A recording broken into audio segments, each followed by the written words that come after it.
Hi guys, it is time for an official video from Inked and Unhinged.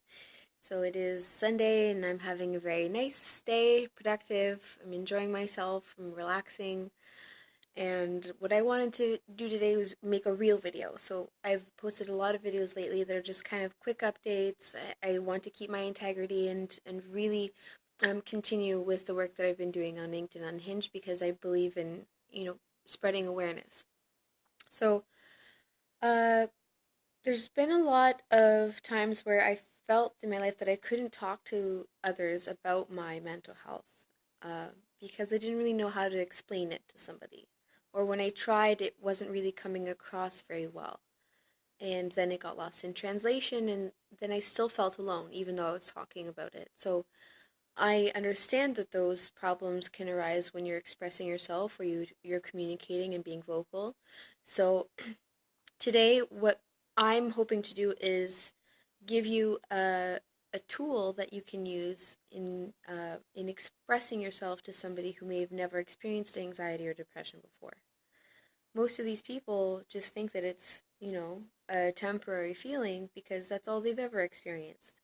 Sometimes they deal with the stress or, a death in the family or something, and they feel down and they're sad, and then they go back to normal a little while later. So they think that it's stemming from a similar place, but what they don't know is that there's a chemical reaction that's happening within our brains that are making us feel a very, very real feeling of dread or sadness that we cannot control. Whether we are told to brighten up or to, lighten up, or to just, snap out of it. Those things are not easy for us. So, the way that I've explained it to somebody is that with anxiety, you have to imagine a scale from 1 to 10. So, this is a problem scale. Now, when you are normal, um, you can prioritize those problems. So, you can see a number 2 problem, a number 10 problem, and you can understand that the number 10 problem is probably better to deal with sooner than later. And the number 2 problem, it's fast and easy to deal with, and you just deal with it. And then you go on with your day. Now, when you have anxiety, you see all of these problems. You see a number 2 problem, and then a number 10 problem, and you're like, oh my God, there's going to be more problems tonight and tomorrow, and they're going to be sixes, and I'm going to get more number 2 problems, and how am I going to deal with all of these? And then you're just consistently worrying about getting more problems. Instead of prioritizing and dealing with them, you're just fearful of what those problems are going to be like for you, even if the problems haven't come up yet. So your mind is playing tricks on you and telling you that all of these problems are going to be coming when they're probably not. And then this irrational mind keeps making things up for you. So instead of thinking about positive things, you keep putting yourself through the cycle of thinking about how you're going to get more fours and sixes and tens. Now, with depression, you see all these problems, but they're not twos and fours and sixes and ones and whatever. They are all number tens. They all feel like the end of the world. And that is so real of a feeling that you can't even prioritize. Break a pencil, it's like the end of the world, you start crying. That is a real chemical reaction that's happening in your brain, and you feel like it is absolutely detrimental. So everything is a number 10. And how are you supposed to prioritize when everything is a 10? And you just feel so, down about it that there's no way of really managing them.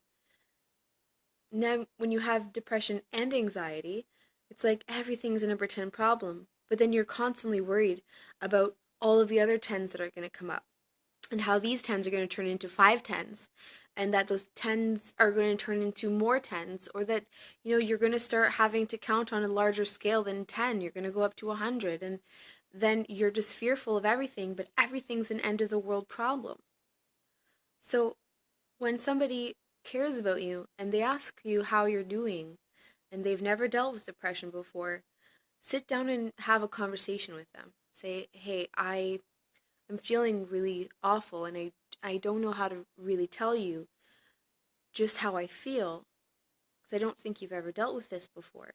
But here's how I heard it explained before. Tell them about the scale. So tell them what scale you're experiencing right now, and maybe they'll be able to relate, even if it's a minor relation. I want people to feel more at ease about talking about their problems, that it's okay, that you're not weak for experiencing it. You are just experiencing a real illness that is in one of our organs. It's just far more complex and we don't understand it yet.